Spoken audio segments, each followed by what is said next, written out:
बहुत पुराने जमाने की बात है। एक राजा था। उसके महल में एक बहुत सुंदर बाग था।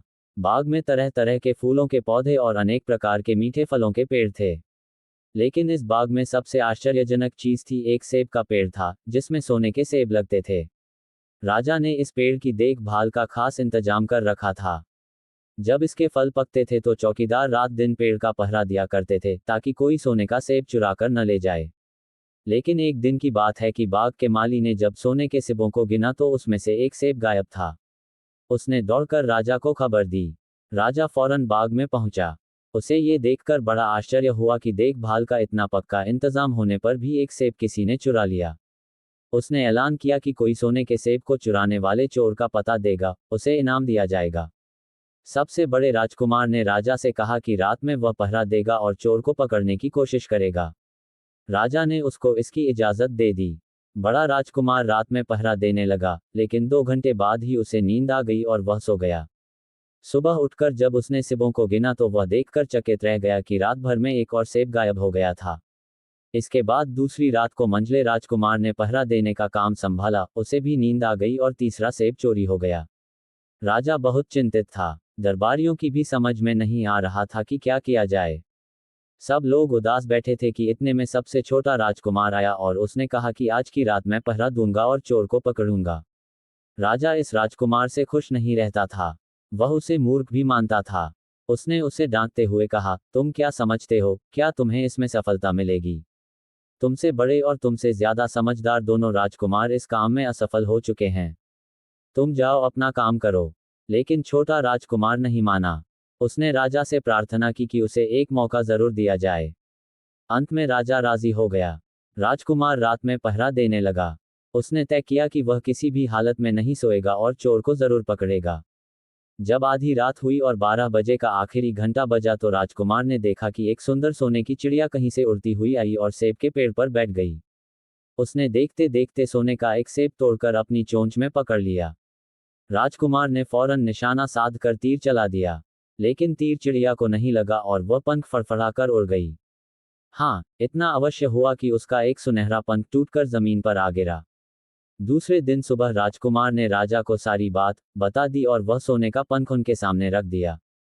पंख इतना सुंदर और इतना कीमती था कि राजा उसे देखता ही रह गया। उसने कहा, अगर उस चिड़िया का एक पंख इतना सुंदर है तो वह पूरी चिड़िया कितनी सुंदर होगी। मैं चाहता हूं कि उस चिड़िया को कोई पकड़ लाए। सबसे पहले बड़ा राजकुमार इस काम के लिए रवाना हुआ। चलते चलते वह एक जंगल में पहुंचा। वहां उसने एक लोमड़ी को एक पेड़ के नीचे आराम करते हुए देखा। राजकुमार ने मौका देखकर तीर अपने धनुष पर चढ़ा लिया। वह तीर छोड़ने ही जा रहा था कि लोमड़ी ने चिल्लाकर कहा, राजकुमार, मुझे मत मारो। मुझे पता है कि तुम सोने की चिड़िया की खोज में निकले हो। तुम मेरी राय मानो तो तुम्हारा काम जल्दी ही पूरा हो जाएगा। तुम इसी रास्ते से सीधे चले जाओ। शाम होने पर तुम एक गांव में पहुंचोगे। वहां तुम्हें आमने सामने 2 सराय मिलेंगी। एक सराय खूब सजी सजाई और सुंदर सी होगी, लेकिन तुम उसमें मत ठहरना। तुम उसके सामने वाली दूसरी सराय में ठहरना, जो बहुत मामूली और देखने में भी भद्दी सी होगी।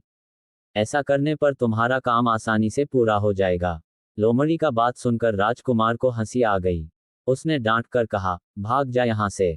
मुझे तुम्हारी सलाह की जरूरत नहीं है। ये कहकर उसने तीर छोड़ दिया। लेकिन लोमड़ी बहुत चालाक थी।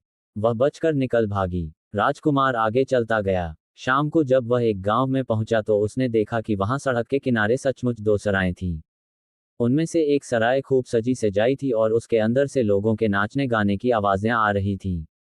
दूसरी सराय भद्दी सी थी और वहां अंधेरा घिरा हुआ था। राजकुमार सजी सजाई सराय में ठहर गया। थोड़ी देर में वह भूल गया कि वह असल में सोने की चिड़िया की खोज में निकला था। उधर जब काफी समय बीत गया और बड़ा राजकुमार नहीं लौटा तो मंझला राजकुमार सोने की चिड़िया की खोज में चल पड़ा। वह भी उसी तरह चलते चलते जंगल में पहुंचा तो वही लोमड़ी उसे भी मिली। इस राजकुमार ने भी लोमड़ी की बात पर कोई ध्यान नहीं दिया। जब वह शाम को उस गांव में पहुंचा तो बड़े राजकुमार की तरह सजी सजाई सराय में ठहरा। वहां के नाच रंग में मस्त होकर वह भी अपना काम भूल गया। यहां तक कि उसे घर लौटने की भी सुध न रही। अंत में सबसे छोटे राजकुमार ने राजा से कहा कि मैं सोने की चिड़िया की खोज में जाऊंगा। राजा को विश्वास था कि जब उससे बड़े दोनों राजकुमार इस काम में सफल नहीं हुए तो इसे और भी सफलता नहीं मिलेगी। लेकिन उसके जिद करने पर राजा ने उसे इजाजत दे दी। छोटा राजकुमार तैयार होकर सोने की चिड़िया की खोज में निकला। जंगल में उसे भी लोमड़ी मिली। राजकुमार ने लोमड़ी की बात को ध्यान से सुना और लोमड़ी से कहा, ठीक है, तुम जैसे कह रही हो मैं वैसा ही करूंगा। अब तुम जाओ, मैं तुम्हें नहीं मारूंगा। इस पर लोमड़ी खुश होकर बोली, तुम सबसे अच्छे लड़के मालूम होते हो। तुमने मेरी बात बात का मजाक नहीं उड़ाया और मुझ पर तीर नहीं चलाया। मैं तुमसे खुश हूं और तुम्हारी मदद करूंगी। आओ, तुम मेरी पूंछ पर बैठ जाओ। मैं तुम्हें उस सराय तक पहुंचा देती हूं। देखते देखते लोमड़ी की पूंछ काफी बड़ी हो गई और राजकुमार उस पर बैठ गया। उसके बैठते ही लोमड़ी हवा में उड़ने लगी और थोड़ी ही देर में मैदानों और पहाड़ों को पार करके उसी गांव में जा पहुंची। राजकुमार ने उसकी सलाह को मानकर छोटी और पुरानी सराय में ही डेरा डाल दिया। वह दूसरी सजी सजाई सराय से दूर ही रहा। दूसरे दिन सुबह उठकर जब वह आगे बढ़ा तो कुछ दूर चलने पर उसे वह लोमड़ी फिर से रास्ते में मिल गई। लोमड़ी ने उससे कहा, अब मैं तुम्हें बताती हूँ कि आगे तुम्हें क्या करना चाहिए। तुम सीधे चलो। आगे चलने पर तुम्हें एक बहुत बड़ा किला मिलेगा जिस पर सिपाही लोग पहरा दे रहे होंगे। तुम सिपाहियों से डरना मत और सीधे अंदर चले जाना, क्योंकि वे इस समय सो रहे होंगे। तुम बेधड़क होकर किले में घुसते चले जाना और उनके कमरों को पार करते हुए उस जगह पहुंच जाना जहां लकड़ी के एक मामूली से पिंजरे में सोने की चिड़िया बंद है। तुम चिड़िया को पिंजरे सहित उठाकर किले से बाहर ले आना। लेकिन एक बात याद रखना, चिड़िया के पिंजरे के पास ही एक बहुत सुंदर सा सोने का पिंजरा भी रखा होगा। तुम भूलकर भी चिड़िया को उस पिंजरे में मत रखना। मगर तुम उसे लकड़ी के पिंजरे में से निकालकर सोने के पिंजरे में रखने की कोशिश करोगे तो बाद में पछताओगे। ये कहकर लोमड़ी ने राजकुमार को फिर से अपनी पूंछ पर बिठाया और थोड़ी ही देर में उसके किले के पास पहुंचा दिया।